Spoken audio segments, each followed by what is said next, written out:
Welcome to my all dear students. Dhurandhar classes YouTube channel पर आपका स्वागत है। आज हम वो त्रिभुज की समरूपता जो समतल आकृति है त्रिभुज उसकी क्लास को कंटिन्यू करते हैं। मैंने 2 क्लासें पहले दे दी है, यूट्यूब पर आप प्लेलिस्ट में जाके देख ले। आज ये हमारी तीसरी क्लास है समतल आकृति त्रिभुज के बारे में। तो चलो शुरू करते हैं बिना देरी किए। तो मैं आपको कुछ पहले बेसिक बता देता हूँ। वैसे बेसिक तो बताने वाली कोई बात ही नहीं है, क्योंकि मैंने 2 क्लासें पहले दे दी है और उसमें क्या है, हमने समद्विबाहु और समबाहु त्रिभुज उसके बारे में बता रखा है। जैसे समद्विबाहु त्रिभुज क्या होता है, जैसे ये एक त्रिभुज है, ये इस प्रकार से एक त्रिभुज है, तो समद्विबाहु का मतलब क्या होता है, 2 भुजा जिसके बराबर हो उसे समद्विबाहु त्रिभुज कहते हैं। ये भुजा बराबर है तो ये भुजा इस भुजा के बराबर है, तो इस भुजा के सामने वाला कोण ये कोण और इस भुजा के सामने वाला कोण ये कोण दोनों आपस में बराबर रहेंगे। ये 40 डिग्री का कोण है तो ये भी 40 डिग्री का कोण होगा। जैसे फॉर एग्जांपल एक और देख लीजिए, समद्विबाहु त्रिभुज के बारे में एक और देख लीजिए। जैसे ये एक त्रिभुज है, इसका ABC हम नाम दे देते हैं, और ये समद्विबाहु का मतलब 2 भुजाएं बराबर होती है, जिसकी ये भुजा और ये भुजा बराबर है, तो इस भुजा के सामने बनने वाला कोण ये कोण और इस भुजा के सामने बनने वाला कोण ये कोण दोनों बराबर हो गए। जैसे ये एक एंगल ये 50 डिग्री का है तो ये एंगल भी 50 डिग्री का होगा, तो ये दोनों 100 हो गया। तो त्रिभुज के तीनों कोणों का मान कितना होता है, 180 डिग्री। तो 180 में से 100 माइनस करोगे तो ये कितने आ जाएगा, ये 80 डिग्री का आ जाएगा। ये कितने का आ जाएगा, 80 डिग्री का। तो ये कोण 80 डिग्री का और ये कोण 50 डिग्री का, ये कोण 50 डिग्री का। क्यों? क्योंकि ये समद्विबाहु त्रिभुज है, ये भुजा और ये भुजा दोनों बराबर है, तो इस भुजा के सामने बनने वाला कोण ये कोण और इस भुजा के सामने बनने वाला कोण ये कोण, ये दोनों आपस में बराबर रहेंगे। ये 50 डिग्री का रहेगा तो ये भी 50 डिग्री का रहेगा। और एक त्रिभुज के तीनों कोणों का मान कितना होता है, 180। तो 180 में से 100 को माइनस करोगे तो कितना आ जाएगा, 80 आ जाएगा। तो ये ए का मान क्या आ गया, 80 आ गया। अब हम सवाल को शुरू करते हैं। अब हम सीधे सवाल को देखते हैं। सवाल क्या है,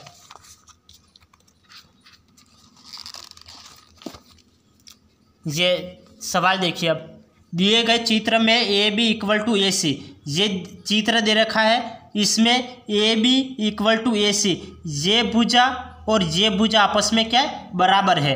ये भुजा और ये भुजा आपस में बराबर है, तो AB = AC, ये और ये बराबर है। कोण है 40 डिग्री, ये कोण ए कितना है, ये 40 डिग्री। तो हम जानते हैं कि त्रिभुज के तीनों कोणों का मान कितना होता है, त्रिभुज के तीनों कोणों का मान होता है 180 होता है, 180 होता है। तो 180 में से इस 40 को मैं माइनस कर लूँगा तो इन दोनों कोणों का मान पता चल जाएगा। तो मैं 180 में से 40 माइनस करता हूँ तो कितना प्राप्त हो जाएगा, 140 प्राप्त हो जाएगा। तो इन दोनों कोणों का योग कितना हो गया, 140।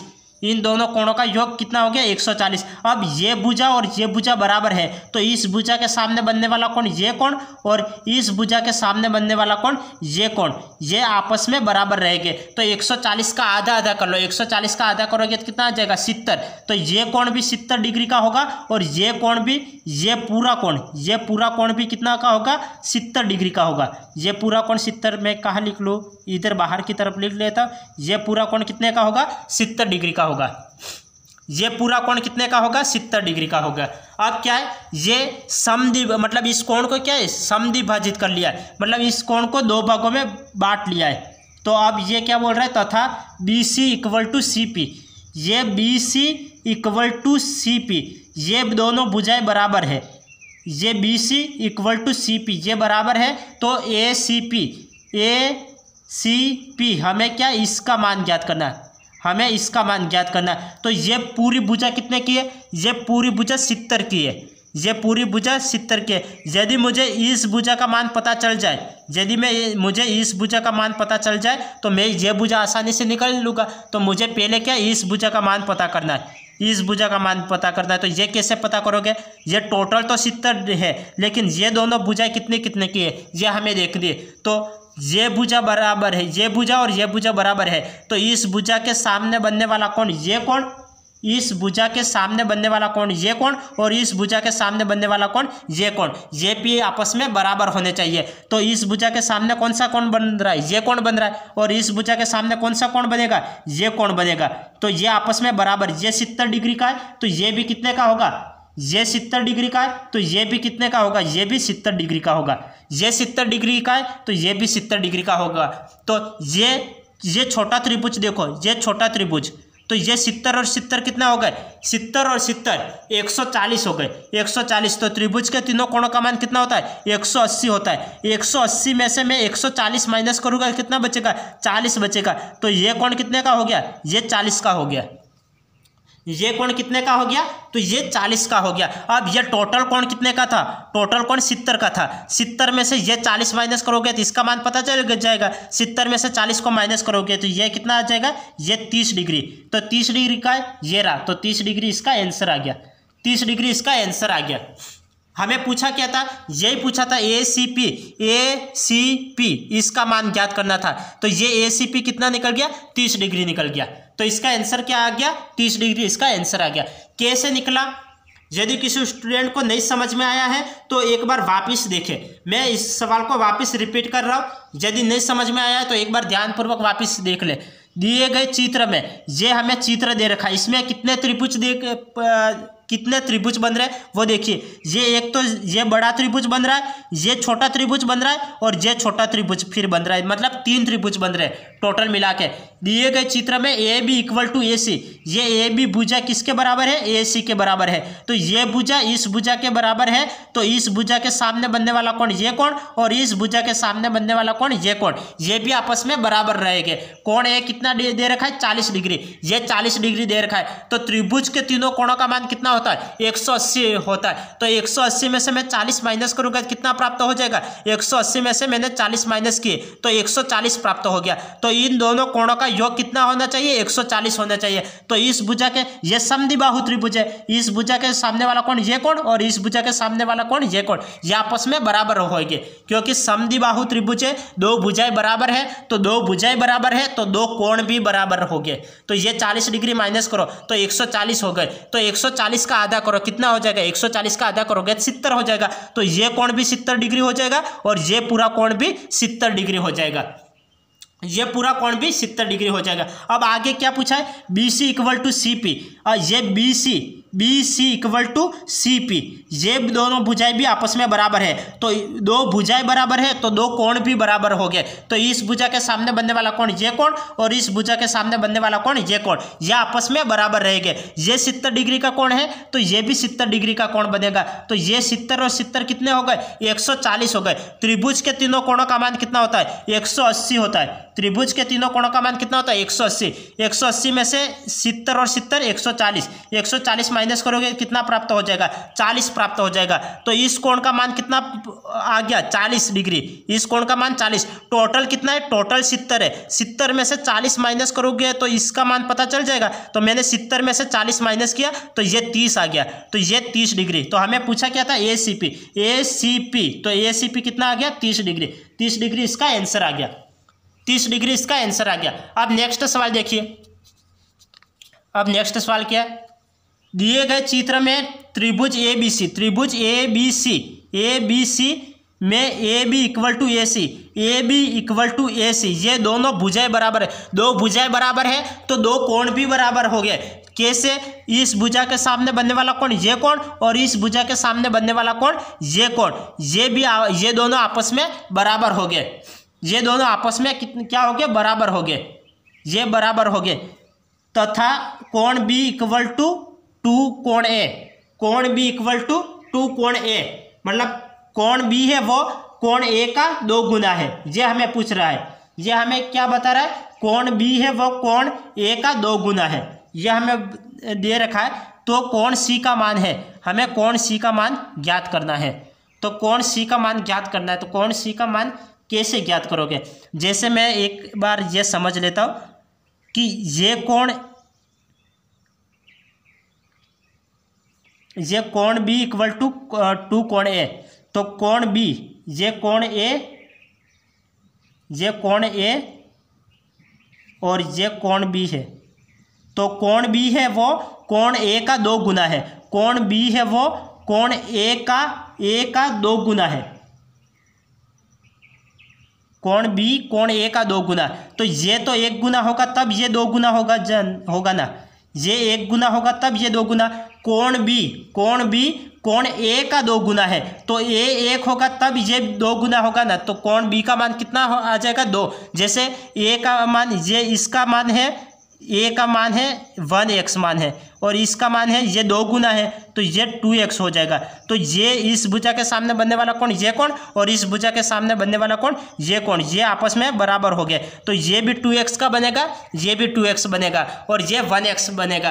त्रिभुज के तीनों कोणों का मान कितना होता है 180 डिग्री होता है। तो ये तीनों कोण गिन लो कितना हो रहा है 2 2 4 और 1 5, तो 5x किसके बराबर हो जाएंगे 180 डिग्री के बराबर हो जाएंगे। हमें x की वैल्यू ज्ञात करनी है। x की वैल्यू कैसे ज्ञात करोगे, 5 से ये काटो कितने बार कटेगा, 5 से काटोगे 5 तिया 15, ये 3 बचा, 6 5 30, x की वैल्यू 36 आ गई, x की वैल्यू 36 आ गई। हमें किसका मान ज्ञात करना है, कोण c का मान ज्ञात करना है। तो कोण c की वैल्यू कितनी है 2x है, 2x है तो 2 इंटू एक्स की वैल्यू कितनी है 36 है, तो 36 दूनी 72, 72 ये इसका आंसर आ गया, 72 ये इसका आंसर आ गया। सवाल क्या था, सवाल को एक बार वापस समझना। सवाल बोल रहा है दिए गए चित्र में त्रिभुज ए बी सी में A B equal to A सी, ये ए बी और ए सी दोनों भुजाएं बराबर है, ये भुजा और ये भुजा बराबर है, तो इस भुजा के सामने बनने वाला कोण ये कोण और इस भुजा के सामने बनने वाला कोण ये कोण, ये भी आपस में क्या हो गए बराबर हो गए। और ये दे रखा है कोण बी, कंडीशन क्या दे रखी है, कोण बी इक्वल टू 2 कोण ए, कोण बी है वो कोण ए का 2 गुना है, कोण बी है वो कोण ए का 2 गुना है। ए 1 होगा तब ये 2 होगा, ए 1 होगा तब ये 2 होगा, क्यों, कोण बी कोण ए का 2 गुना, ए की वैल्यू 1 होगी तब ये 2 गुना हो जाएगा ना, तो कोण ए की वैल्यू 1 है और कोण बी की वैल्यू 2 है, तो मैंने ये इसको x माना, ए की वैल्यू 1x और बी की वैल्यू 2x, तो ये 2x है तो ये भी 2x हो जाएगा। कैसे हो जाएगा, तो ये 2 भुजाएं बराबर है तो 2 कोण भी बराबर हो गए। इस भुजा के सामने बनने वाला कोण ये कोण, ये इस भुजा के सामने बनने वाला कोण ये कोण, ये आपस में बराबर हो गए। अब त्रिभुज के तीनों कोणों का मान कितना होता है, हमें कोण सी का मान ज्ञात करना है, तो त्रिभुज के तीनों कोणों का मान कितना होता है 180 डिग्री होता है। तो ये टोटल कितना हो रहा है वो देख लो, 2x 4x और 1x 5x equal to 180 degree आ जाएगा। तो x की वैल्यू कितनी आ जाएगी, x की वैल्यू 36 आ जाएगी, 5 तिया 15 और 3 बचा 6 5 30, तो ये 36 आ गई, x की वैल्यू 36 आ गई। अब x की वैल्यू 36 आ गई तो हम सभी के मान निकाल सकते हैं। इस x की वैल्यू a की वैल्यू 36 आ जाएगी, b की वैल्यू क्या आ जाएगी 72 आ जाएगी, c की वैल्यू भी 72 आ जाएगी। हमें क्या कोण c का मान ज्ञात करना है, तो कोण c कितना है 2x है, तो 2x तो 2 की जगह 2 आ जाएगा और x की जगह x की वैल्यू 36 रख लेंगे, तो 36 2 की 72, तो ये 72 इसका आंसर आ गया, 72 इसका आंसर आ गया। अब नेक्स्ट सवाल देखो, ये सवाल क्या बोल रहा है, 12 सेमी लंबी ऊर्ध्वाधर छड़ की छाया,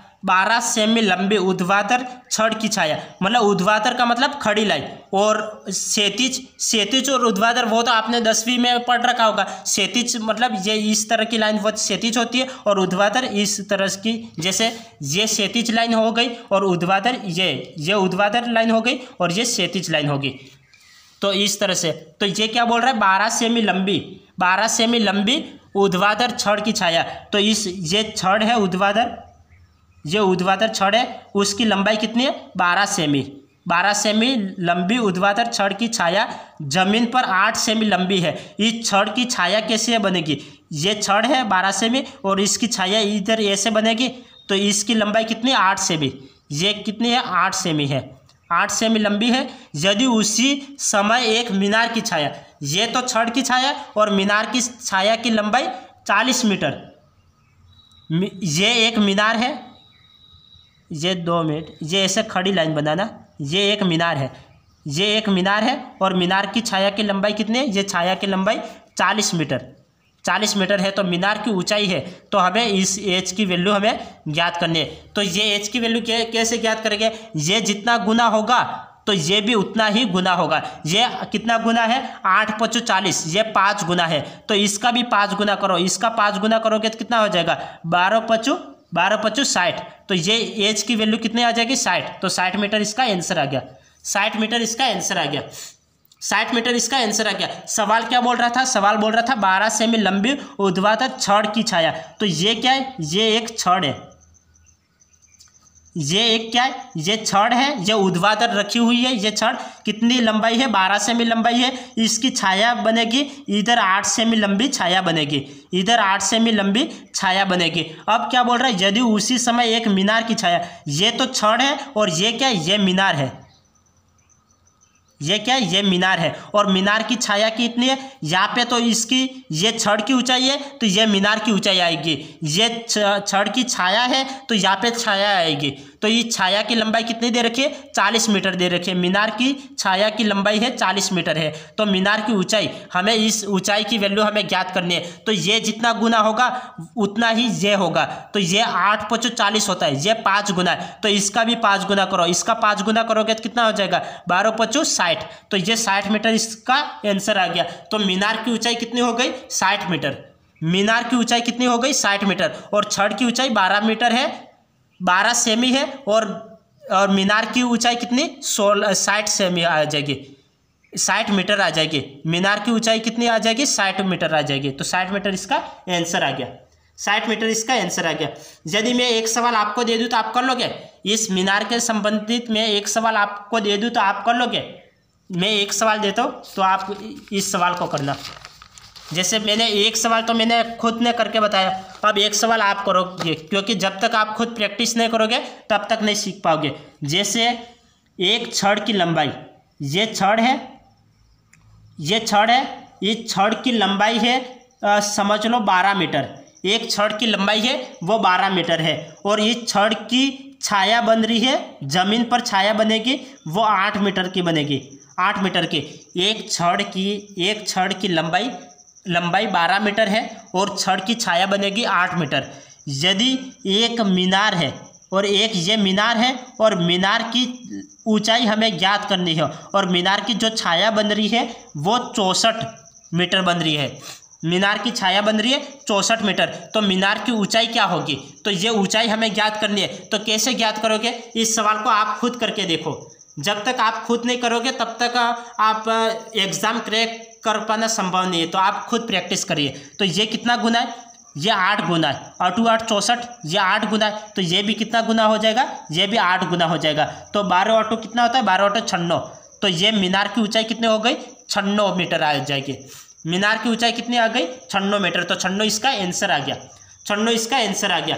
अब क्या है कि आगे के हम सवाल देख लेते हैं। आगे के सवाल देखने के पहले मैं कुछ समरूपता के बारे में बता लेता हूँ, क्योंकि आगे जो टॉपिक आने वाला है वो त्रिभुज के केंद्र और त्रिभुज की समरूपता के बारे में आने वाला है। तो मैं समरूपता के बारे में थोड़ा कुछ बता लेता हूँ। जैसे ये एक त्रिभुज है, ये एक त्रिभुज है और ये दूसरा त्रिभुज है, ये दूसरा त्रिभुज है। ये आपस में समरूप कब हो गए, ये त्रिभुज का नाम लिख लेता हूँ, ABC। ये त्रिभुज है और दूसरा त्रिभुज समझ लो, दूसरा त्रिभुज DE और F, ये दूसरा त्रिभुज है। मैं इसको लिख लूँगा ABC समरूप है। समरूप को ऐसे प्रदर्शित करते हैं, ABC, ये त्रिभुज ABC ये समरूप है। त्रिभुज DEF ये समरूप है। कैसे समरूप होगा, ये AB भुजा DE के बराबर होगी, BC भुजा EF के बराबर होगी, AC भुजा है वो DF के बराबर होगी। ये दो त्रिभुज समरूप कब हो गए, दो त्रिभुज समरूप कब हो गए, जब AB भुजा है वो DE के समरूप होगी, AB भुजा है वो DE के समरूप होगी, BC भुजा है वो EF के समरूप होगी और AC भुजा DF के समरूप होगी। AB भुजा DE के समरूप, BC भुजा EF के समरूप और AC भुजा DF के समरूप, तब ये समरूप त्रिभुज कहलाएगा। इसका क्षेत्रफल कैसे ज्ञात करेंगे, क्षेत्रफल ज्ञात करने का सूत्र क्या होता है, तो त्रिभुज ABC का क्षेत्रफल अपॉन त्रिभुज DEF का क्षेत्रफल। तो क्षेत्रफल ज्ञात करने का सूत्र क्या है, AB upon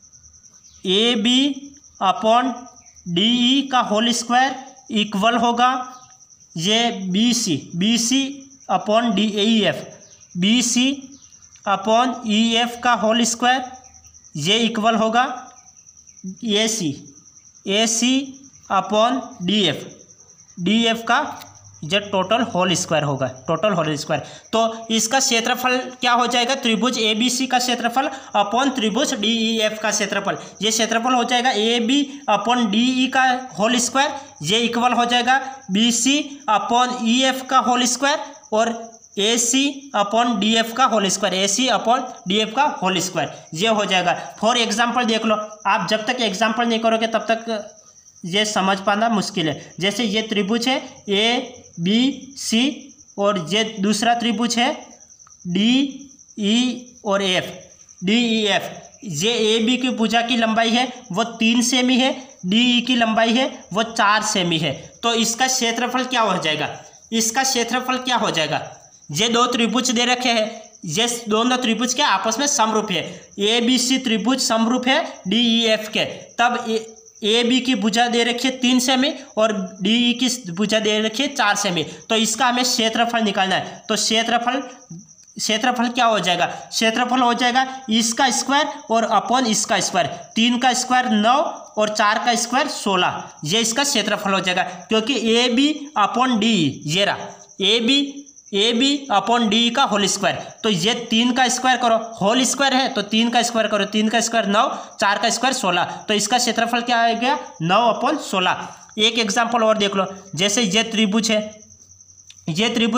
A B C, ये समरूप है त्रिभुज, एक दूसरा त्रिभुज है डी ई एफ ये, और इसकी लंबाई दे रखी है, जैसे ए बी की लंबाई 2 सेमी दे रखी है और डी ई की लंबाई 3 सेमी दे रखी है। इसको आप करो, इसका क्षेत्रफल ज्ञात करो, इसका जल्दी से क्षेत्रफल ज्ञात करके बताओ, इसका क्षेत्रफल क्या होगा, इसका क्षेत्रफल क्या होगा। ये त्रिभुज ए बी सी है और ये त्रिभुज डी ई एफ है और इसका हमें क्षेत्रफल ज्ञात करना है। तो इसका क्षेत्रफल कैसे ज्ञात करोगे, 2 का स्क्वायर करो, 2 का स्क्वायर 4, 3 का स्क्वायर करो, 3 का स्क्वायर 9, तो 4 अपॉन 9 इसका क्षेत्रफल आ गया, ये इसका आंसर आ गया, 4 अपॉन 9 इसका आंसर आ गया। अब नेक्स्ट देखो,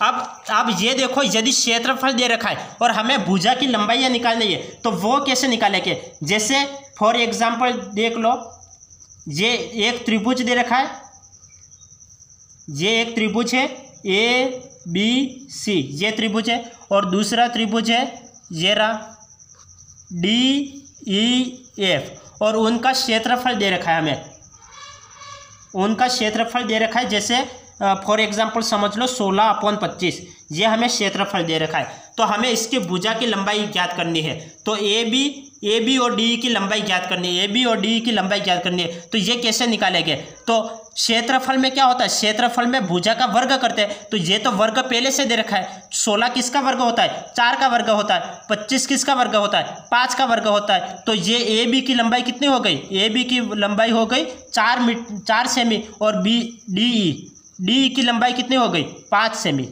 तो ए बी और डी की लंबाई कितनी हो गई 4 और 5। यदि क्षेत्रफल दे रखा हो तब क्या करोगे आप, इसका ये किसका वर्ग है वो देख लो, 16 किसका वर्ग है तो 16 4 का वर्ग है, 25 किसका वर्ग है तो 25 5 का वर्ग है, 25 किसका वर्ग है 25 5 का वर्ग है। तो इस तरह से ए बी की लंबाई क्या हो गई 4 सेमी हो गई और डी ई की लंबाई कितनी हो गई 5 सेमी आ गई। अब हम सवाल को देखते हैं। ये 37 तक सवाल कर लिए थे, अब आगे देखें। दो समरूप त्रिभुजों का क्षेत्रफल क्रमशः 49 सेमी और 64 सेमी है, तो उनकी संगत भुजाओं का अनुपात क्या होगा। उनकी संगत भुजाओं का अनुपात क्या होगा, हमें क्या क्षेत्रफल दे रखा है, हमें क्षेत्रफल दे रखा है। तो ये 49 किसका वर्ग है, 49 7 का वर्ग है, तो 49 किसका वर्ग है 7 का, तो यहाँ पे 7 पहले का आ रहा है, यहाँ पे आ रहा है, तो ये इसका आंसर आ गया। और 64 किसका वर्ग है 8 का वर्ग है, तो इसको हम ऐसे लिखेंगे 49 अपॉन 64 लिखेंगे, तो 49 किसका वर्ग है 49 7 का वर्ग है, 64 किसका वर्ग है 64 8 का वर्ग है। तो ये कितना हो गया, ये 49 7 का वर्ग है, 64 8 का वर्ग है। तो मैं इसको क्या लिख सकता हूँ 7:8 भी तो लिख सकता हूँ, 7:8 भी तो लिख सकता हूँ। तो 7:8 इसका आंसर आ गया। तो ये क्या आ गया, इसका आंसर आ गया। सवाल क्या था, मैंने पहले बेसिक इसीलिए समझाया था। यदि आप सब क्लास को आगे बढ़ा के फिर क्लास को देखोगे तो आपको समझ में नहीं आएगा, क्योंकि बेसिक देखना ज़्यादा इंपॉर्टेंट है। क्योंकि जब तक आप बेसिक नहीं दिखोगे तब तक सवाल को आप एक एक सेकंड में नहीं कर पाओगे। मैं डायरेक्ट इसको ऐसे भी देख के कर सकता हूँ, दो समरूप त्रिभुजों का क्षेत्रफल दे रखा है, तो क्षेत्रफल क्या है, समरूप त्रिभुजों का क्षेत्रफल क्या वर्ग में होता है। तो 49 किसका वर्ग है, 7 का वर्ग है। 64 किसका वर्ग है, 8 का। तो 7:8 इसका आंसर आ गया, ये इसका आंसर आ गया। तो इसीलिए मैंने पहले वो बताया था, इसीलिए मैं एक बार समरूपता के बारे में वापस बता लेता हूँ। ये समरूपता के बारे में मैंने अभी ये आपको बताया था। ये त्रिभुज का क्षेत्रफल ये समरूप कब होगा, ए बी सी और डी ई एफ समरूप होगा तो इसका क्षेत्रफल हमेशा वर्ग में होता है। ए बी अपॉन डी का whole square equal to B C upon E F का whole square equal to A C upon D F का होल स्क्वायर। ये क्षेत्रफल दे रखा है तो हम किसका वर्ग है वो, यदि भुजा दे रखी है तो वर्ग निकालते हैं। 3 का वर्ग 9, 4 का वर्ग 16, 2 का वर्ग 4, 3 का वर्ग 9। और यदि ये दे रखा है तो इसकी भुजा क्या हो जाएगी, 9 किसका वर्ग है, 9 3 का वर्ग है। 16 किसका वर्ग है, 16 4 का वर्ग है। तो इसकी भुजा क्या हो गई, 3 और 4, 3 और 4, ये इस तरह से। अब देखो, अब सवाल देखो, सवाल क्या था, दो समरूप त्रिभुजों का क्षेत्रफल 49 सेमी तथा 64 सेमी है। क्षेत्रफल दे रखा था 49/64 और उनकी संगत भुजाओं का अनुपात है, तो हमें संगत भुजाओं का अनुपात निकलना था। 49 किसका वर्ग है, 7 का। 64 किसका वर्ग है, 8 का। तो 7:8 इसका आंसर आ गया। नेक्स्ट देखो, निम्न में से कौन से माप समकोण त्रिभुज की भुजाओं से संबंधित नहीं है। कौन से माप है समकोण त्रिभुज की भुजाओं से संबंधित नहीं है। ये हमें दे रखा है कि भुजाओं से संबंधित नहीं है, तो ये इसके लिए तो आपको कुछ बेसिक देखना पड़ेगा। इसके लिए आपको कुछ बेसिक, क्योंकि ये क्या है, ये एक ट्रिपलेट दे रखा है, ट्रिपलेट दे रखा है। समकोण त्रिभुज की भुजाओं को ज्ञात करने के लिए हम क्या करते हैं, कर्ण स्क्वायर इक्वल टू आधार स्क्वायर प्लस लंब स्क्वायर लगाते हैं। तो ये किसका ट्रिपलेट है, तो ट्रिपलेट के बारे में मैं अभी आपको बता देता हूँ। इससे पहले आपको समझ में आ गया तो एक सवाल आप इसके बारे में देख लो। जैसे एक सवाल ये 49 की जगह होता, ये 49 की जगह होता, यहाँ पे 36 होता, और ये 64 की जगह होता 49 होता, तब इसका आंसर क्या आता, तो एक सवाल ये कर लो। इसके बाद मैं ट्रिपलेट के बारे में बता लेता हूँ। इसके बारे में मैं ट्रिपलेट के बारे में एक बार बता लेता हूँ। इससे पहले आप ये सवाल करो, दो समरूप त्रिभुजों का क्षेत्रफल क्रमशः 36 है और तथा 49 सेमी है, 49 वर्ग सेमी है। तो उनकी संगत भुजाओं का अनुपात हमें ज्ञात करना है। तो कैसे, 36 किसका वर्ग होता है, 36 किसका वर्ग होता है, 6 का। 49 किसका वर्ग होता है, 7 का। इसे मैं क्या लिख सकता हूँ, 6:7 लिख सकता हूँ। तो 6:7 इसका आंसर आ गया। अब मैं इस ट्रिपलेट के बारे में बता लेता हूँ, फिर मैं इस सवाल को करूँगा, क्योंकि आप प्रत्येक सवाल में कुछ नया सीखोगे। तो इसके बारे में मैं ट्रिपलेट पहले बता लेता हूँ, तो फिर आपको ये पाइथागोरस प्रमेय ये एग्जाम में लगाने की ज़रूरत नहीं पड़ेगी। यदि आप ट्रिपलेट सीख गए हो तो पाइथागोरस प्रमेय लगाने की ज़रूरत नहीं पड़ेगी। आप डायरेक्ट देखते ही ये टिक लगा लोगे। ये मैं डायरेक्ट बता लेता हूँ, ये इसका आंसर क्या आ जाएगा, ये इसका समकोण त्रिभुज की भुजाओं से संबंधित नहीं है। कौन सा संबंधित नहीं है, 3 4 5 ट्रिपलेट होता है क्या, 3 4 5 तो ट्रिपलेट होता है। 9 12 16 होता है क्या, 9 12 16 थोड़ी होता है, 9 12 15 होता है, 9 12 15 होता है, 9 12 15 होता है। ये ट्रिपलेट थोड़ी होता है, ये गलत है। 5 12 13 होता है क्या, हाँ ये तो होता है। 7 24 25 होता है क्या, ये भी होता है। अब हमें क्या पूछा था, संबंधित नहीं है, तो ये बी इसका आंसर आ गया। ये बी है वो इसका आंसर आ गया। बाकी ये तो 3 4 5 भी ट्रिपलेट होता है, 5 12 13 भी ट्रिपलेट होता है, 7 24 25 भी ट्रिपलेट होता है, लेकिन 9 12 16 ट्रिपलेट नहीं होता है। ट्रिपलेट कौन सा होता है, 9 12 15 ये ट्रिपलेट होता है। मैं आपको बताता हूँ अभी बेसिक। चलो बेसिक देखो, ये सवाल मैंने कैसे किया। ये सवाल मैंने आपको लगभग 4 सेकंड में कर लिया, तो आप भी 4 सेकंड में करना सीख जाओगे। कैसे, ट्रिपलेट सीख लो। जैसे ट्रिपलेट सीखो, जैसे ट्रिपलेट क्या होता है, ट्रिपलेट आप अपने घर पे चार्ट बना के फिर आप चिपका लेना। जैसे ये एक समकोण त्रिभुज है, ये समकोण त्रिभुज है, तो समकोण त्रिभुज में क्या होता है, 3 4 5 ये ट्रिपलेट हुआ। ये 3 4 5 ये एक ट्रिपलेट, दूसरा ट्रिपलेट देखो, जैसे दूसरा ट्रिपलेट 3 दूकी 6, 5 दूकी 10, 4 दूकी 8, ये ट्रिपलेट हो गया। अब नेक्स्ट देखो, अरे ये इस तरह से बनाओ, ये समकोण त्रिभुज बनना चाहिए, ये समकोण त्रिभुज। अब 3 दूकी हो गया, 3 तिया 9 और 5 तिया 15 और 4 तिया 12 आ गया, ये ट्रिपलेट हो गया। अब एक ट्रिपलेट और देखो, ये ट्रिपलेट आपको सभी याद करने हैं। 3 चौक 12, 3 चौक 12 और 5 चौक 20 और 4 चौक 16, ये ट्रिपलेट हो गया। ये 4 ट्रिपलेट के मैं सेट बना लेता हूँ, 4 ट्रिपलेट के सेट बना लेता हूँ। ये एक त्रिभुज बन गया। ये 3 4 5, एक तो 3 4 5, मेन बात क्या है 3 4 5, ये याद रखना। 3 4 5, दूसरा होता है 12 5 13, 12 5 13, ये ट्रिपलेट होता है। 12 5 13, ये 12 दूकी 24, 5 दूकी 10 और 13 दूकी 26, 13 दूकी 26, ये ट्रिपलेट होता है। नेक्स्ट देखो, ये 12 तिया 36, 5 तिया 15 और 13 तिया 39, ये ट्रिपलेट होता है। 13 तिया 39, ये ट्रिपलेट होता है।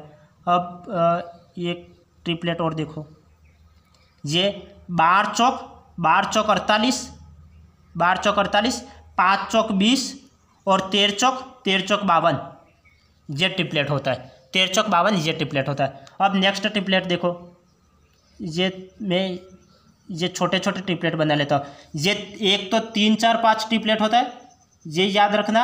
ये 12 5 13, 12 5 और 13, ये ट्रिपलेट होता है। ये ऊपर वाले याद हो गए तो नीचे वाले आसानी से आप निकाल लोगे। एक 12 5 13 होता है, एक 15 8 17 होता है। 15 8 17, ये 15 8 और 17, 15 8 17 होता है। ये 15 8 17। अब आगे देखो, ये ट्रिपलेट देखो, 15 8 17 के बाद 15 दूकी 30, 8 दूकी 16, 17 दूकी 34, ये। फिर आपने ये याद कर लिया तो आपको पाइथागोरस प्रमेय लगाने की जरूरत नहीं पड़ेगी एग्जाम में, आपको ये याद होने चाहिए। ये समय बचाने की ट्रिक है, ये 15 तिया 45, 8 तिया 24 और 17 तिया 51। अब नेक्स्ट देखो, ये 15 चौक 60 और 8 चौक 32 और 17 चौक 68 होता है। 17 चौक 68, ये। अब नेक्स्ट देखो, एक ट्रिपलेट और मैं बता लेता हूँ। ये ट्रिपलेट 3 4 5 हो गया, 12 5 13 हो गया, 15 8 17 हो गया। अब 24 7 25 भी एक ट्रिपलेट होता है। 24 7 25, ये एक ट्रिपलेट होता है। 24 7 25, ये भुजा 24 हो जाएगी, ये 7 और 25, 24 7 25, ये ट्रिपलेट होता है। ये समकोण त्रिभुज। अब 24 दूकी 48, 7 दूकी 14 और 25 दूकी 50। अब नेक्स्ट ट्रिपलेट देखो, 24 तिया 72 और 7 तिया 21 और 25 तिया 75, ये ट्रिपलेट हो गया। ये 24 चौक 96 होता है, 25 चौक 100 होता है और 7 चौक 28, ये ट्रिपलेट है। तो ये कुछ इंपॉर्टेंट ट्रिपलेट है, इससे ज़्यादा एग्जाम में नहीं पूछा जाता है। ये खास मतलब इंपॉर्टेंट ट्रिपलेट है, तो ये मैंने नोट करके रखे थे। ये ट्रिपलेट आपको याद होने चाहिए। किसी भी एग्जाम को क्रैक करने के लिए आपको एग्जाम में समकोण त्रिभुज में पाइथागोरस प्रमेय निकालने की आवश्यकता नहीं पड़ेगी। यदि ये दोनों दे रखे हैं और आपको कर्ण निकालना है तो 3 4 5 आपको याद होगा, डायरेक्ट 5 आंसर लगा लोगे, वरना आप पाइथागोरस प्रमेय लगाओगे। पाइथागोरस प्रमेय क्या होती है, तो कर्ण स्क्वायर लगाओगे, कर्ण स्क्वायर इक्वल टू आधार स्क्वायर लगाओगे प्लस लंब स्क्वायर लगाओगे, तो कर्ण स्क्वायर इक्वल टू आधार स्क्वायर प्लस लंब स्क्वायर। फिर आधार लिखोगे, जैसे आधार ये कितना है, तो आधार 4 है तो 4 लिखोगे, लंब कितना है 3 है तो 3 लिखोगे, फिर 4 का वर्ग करोगे 16 और 3 का वर्ग करोगे 9, तो 16 और 9 तो ये फिर आएगा 25। 25 किसका वर्ग होता है? 5 का वर्ग होता है, फिर आपका 5 आएगा। तो इससे अच्छा है कि आप ट्रिपलेट याद कर लो, ये ट्रिपलेट याद कर लो। एक और ट्रिपलेट क्या होता है, जैसे एक और ट्रिपलेट होता है, मैं आपको यहाँ पे बता के बता लेता हूँ। ये 15, 20, 25 होता है, 15 और 20, 25 ये भी एक ट्रिपलेट होता है, 15, 20, 25 भी एक ट्रिपलेट होता है। तो आपको ये ट्रिपलेट ज़रूरी रूप से याद होने चाहिए। ये ट्रिपलेट क्या है? 3, 4, 5 आपको सिर पर और सिर पर ये ऊपर के ट्रिपलेट याद हो गए तो ये तो आप आसानी से निकाल लोगे। कैसे? ये तो सिर पर इसका क्या करना है, 3, 3 दूकी 6, 3 तिया 9 और 3 चौक 12, ये ऐसे ही करना है। 3, 3 दूकी 6, 3 तिया 9, 3 चौक 12, 4, 4 दूकी 8, 4 तिया 12, 4 चौक 16, 5, 5 दूकी 10, 5 दूकी 10, 5 तिया 15 और 5 चौक 20। इसी तरह 12, 12 दूकी 24, 12 तिया 36, 12 चौक 48, 5 दूकी 10, 5 तिया 15, 5 चौक 20, 13 दूकी 26, 13 तिया 39, 13 चौक 52, 15 दूकी 30, 15 तिया 45, 15 चौक 60, 8 दूकी 16, 16 दूकी 8 दूकी 16, 8 तिया 24 और 8 चौक 32, 17 दूकी 34, 17 तिया 51, 17 चौक 68, 24 दूकी 48, 24 तिया 72, 24 चौक 96, 7 दूकी 14, 7 दूकी 14, 7 तिया 21, 7 चौक 28, 25 दूकी 50, 25 तिया 75, 25 चौक 100। ये ट्रिपलेट ये तो आप निकाल लोगे। यदि आपको केवल ये ऊपर वाले याद है तो आप ये तो निकाल लोगे, तो आपको ये ऊपर वाले ये ट्रिपलेट याद करने की ज़रूरत है। 3, 4, 5, 12, 5, 13, 15, 8, 17 और 24, 7, 25 और 15, 20, 25, 15, 20, 25 ये भी एक ट्रिपलेट है, 15, 20, 25।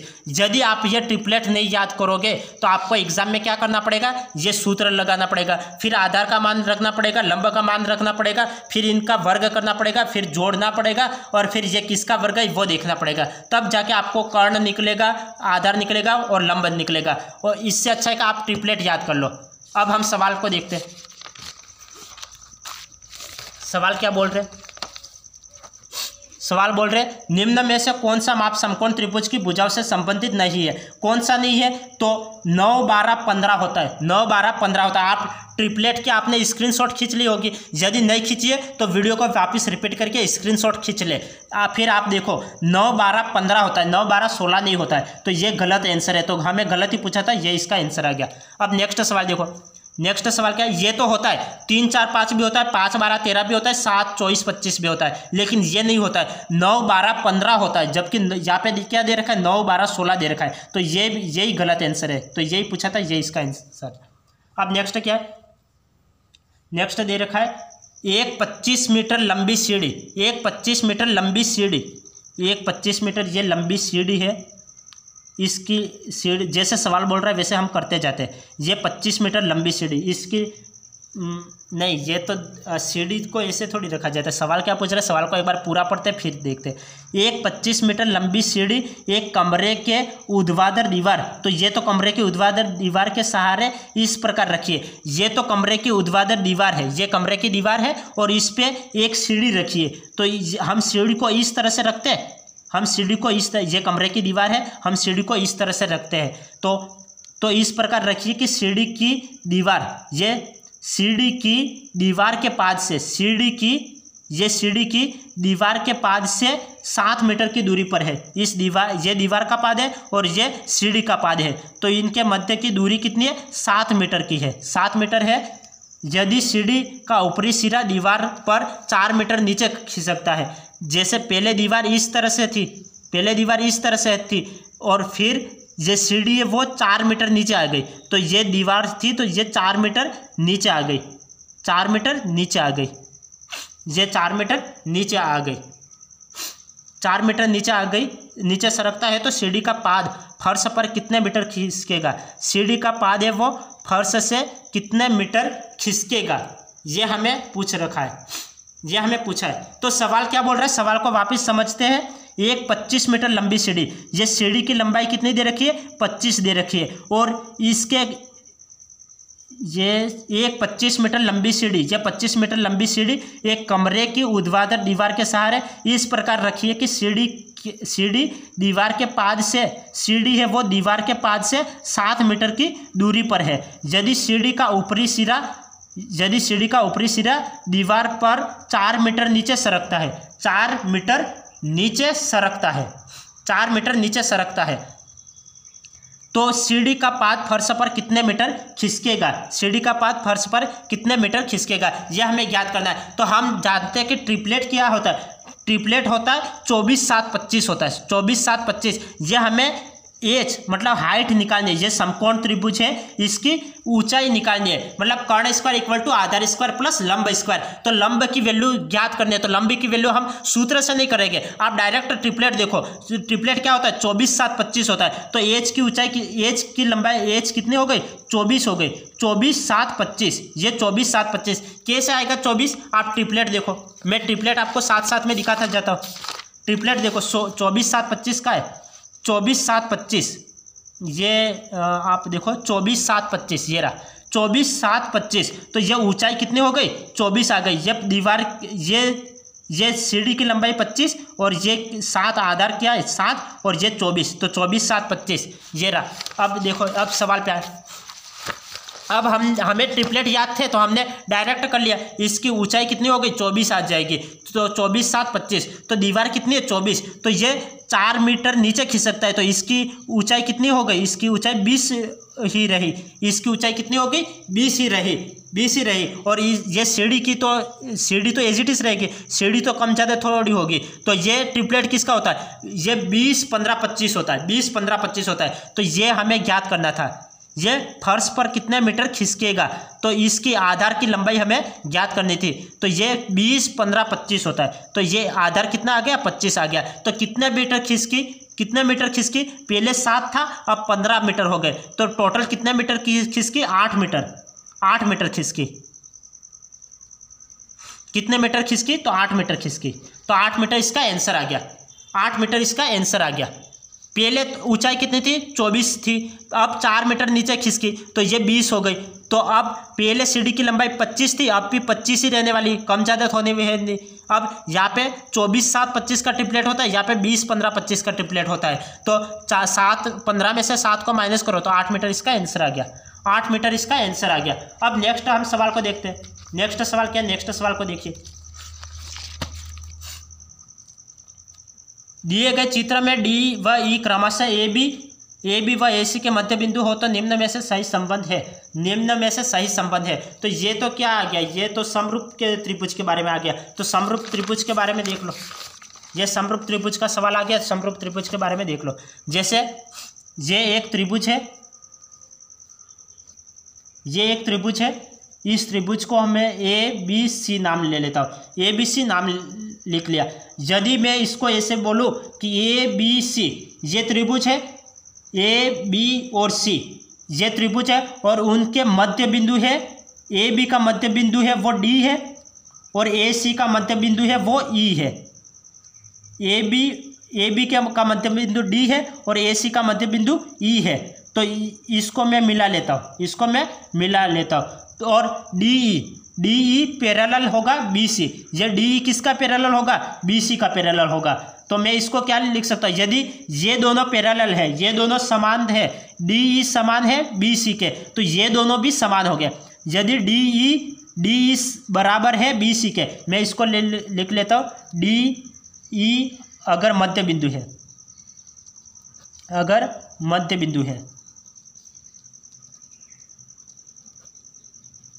यदि डी ई मध्य बिंदु है तो डी ई पैरेलल होगा, समांतर होगा बी सी के समांतर, डी ई समांतर होगा बी सी के, और इनकी लंबाई कैसे होगी, डी ई की लंबाई क्या होगी बी सी की आधी होगी, डी ई की लंबाई क्या होगी बी सी की आधी होगी, तो 1/2 बी सी, डी ई की लंबाई क्या होगी बी सी की आधी हो जाएगी, डी ई की लंबाई हो जाएगी बी सी की आधी, ये डी ई की लंबाई हो जाएगी बी सी की आधी हो जाएगी। ये मध्य बिंदु है तो ये दोनों भुजाएं आपस में बराबर होगी, ये दोनों भुजाएं आपस में बराबर होगी। यदि ये 3 मीटर है तो ये भी 3 मीटर हो जाएगी, और ये दोनों भुजाएं भी आपस में बराबर होगी। जैसे ये 4 मीटर है तो ये भी 4 मीटर हो जाएगी, ये भी 4 मीटर हो जाएगी, ये भी 4 मीटर हो जाएगी। और त्रिभुज की समरूपता को कैसे दर्शाते हैं, तो ये मैंने पहले ही बता रखा है। जैसे ये त्रिभुज है, जैसे ये ए बी सी, और ये समरूप होगा त्रिभुज डी ई एफ, तो इसे कैसे दर्शाएंगे, त्रिभुज ए बी सी समरूप त्रिभुज DEF इस तरह से दर्शाएंगे। अब हम सवाल पे आ जाते हैं। अब हम सवाल को कर लेते हैं कंटिन्यू रूप से। अब हम सवाल को कर लेते हैं।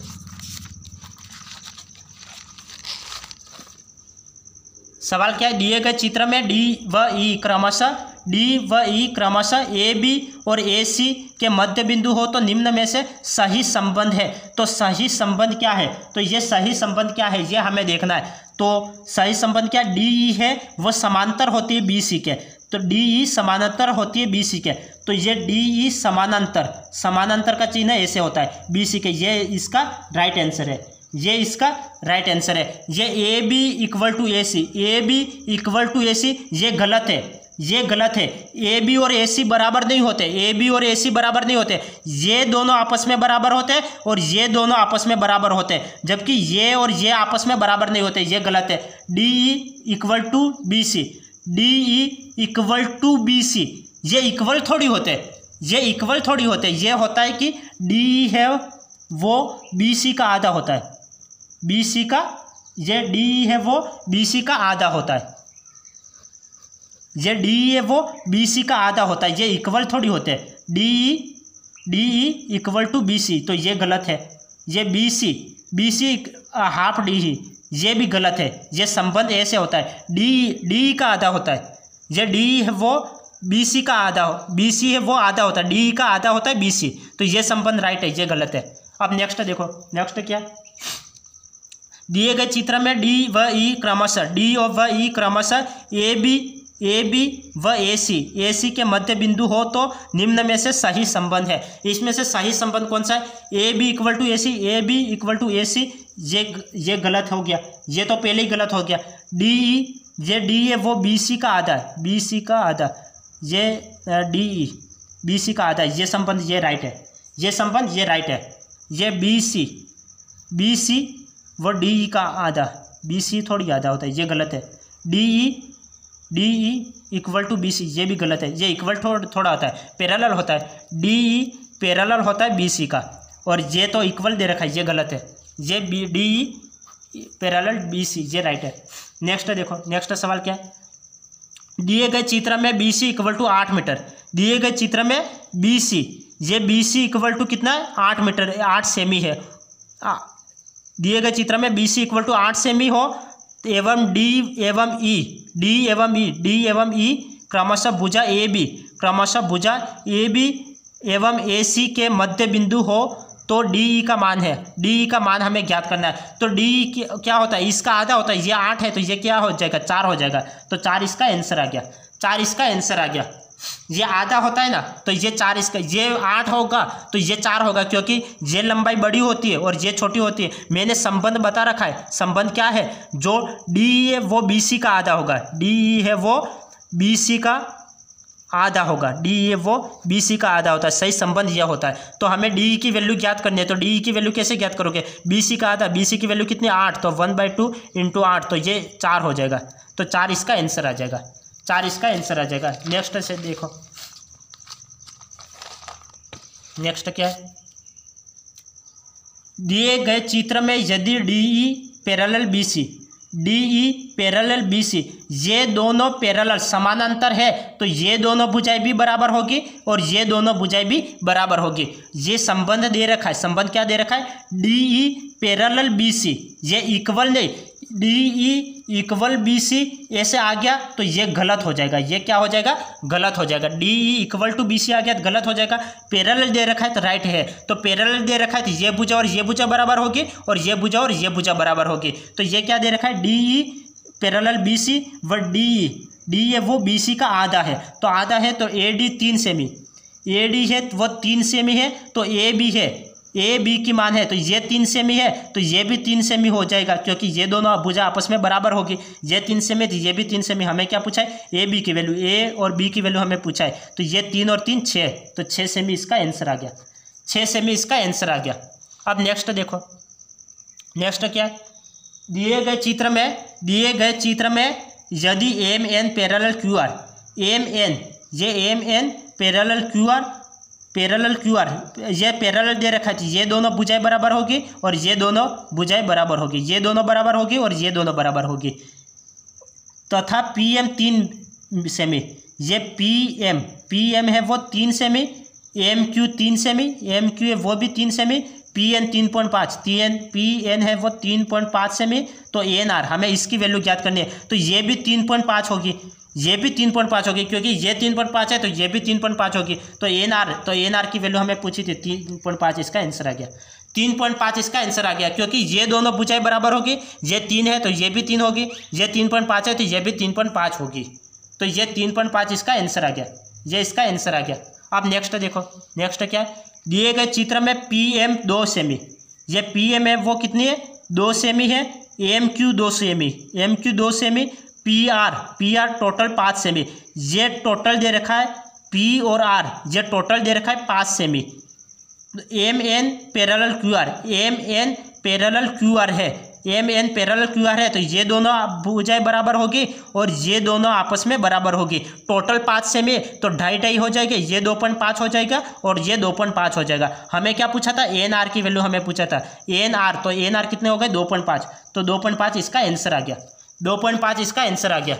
तो आज की क्लास हम यहाँ पे एंड करते हैं। यदि किसी स्टूडेंट्स ने आज तक चैनल को सब्सक्राइब नहीं किया है तो चैनल को सब्सक्राइब कर लें और लाइक करना बिल्कुल भी ना भूलें, और हम कंटिन्यू रूप से क्लास को चलाते रहेंगे। यदि आपने अभी तक पहले वाली क्लासें नहीं देखी है, जैसे हम अभी प्लेन ये समतल आकृति के बारे में पढ़ रहे हैं, समतल आकृति त्रिभुज के बारे में, तो इसकी भी पहले 2 क्लासें हो गई है। तो आप सीक्वेंस से पढ़े, क्लास 1 को पहले पढ़े, फिर क्लास 2 को पढ़े, फिर क्लास 3 को पढ़े, ऐसे सीक्वेंस से पढ़ोगे तो आपको सभी समझ में आ जाएगा। और यदि आपको समझ में नहीं आता है तो वीडियो को वापस रिपीट करके देखिए। यदि आप वीडियो को रिपीट करके देखते हो तो आपको पूरा का पूरा समझ में आ जाएगा। यदि नहीं, फिर भी नहीं समझ में आता है तो आप मुझे कमेंट कर सकते हो। तो हम आज की क्लास यहाँ पे ही एंड करते हैं, फिर मिलेंगे नेक्स्ट क्लास में। तब तक के लिए आपका दिन शुभ रहे, धन्यवाद।